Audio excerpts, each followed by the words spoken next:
زکوٰۃ نہ دینے والوں کا دردناک انجام۔ رسول اللہ صلی اللہ علیہ وآلہ وسلم نے فرمایا، جس شخص کو اللہ تعالیٰ نے مال عطا فرمایا اور وہ اس کی زکوٰۃ ادا نہیں کرتا تو قیامت کے دن اس کا مال ایک نہایت زہریلے گنجے سانپ کی شکل اختیار کر لے گا۔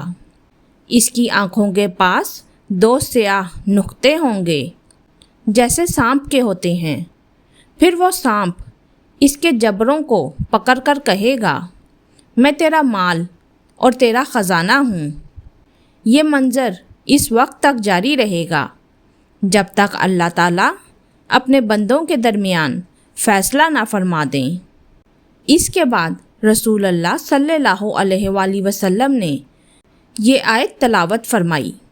ترجمہ: اور وہ لوگ یہ گمان نہ کریں جو اللہ کے دیے ہوئے فضل میں بخل کرتے ہیں کہ یہ ان کے لیے بہتر ہے، بلکہ یہ ان کے لیے برا ہے۔ قیامت کے دن اسی مال کا توق بنا کر ان کی گردن میں ڈالا جائے گا۔ جزاک اللہ۔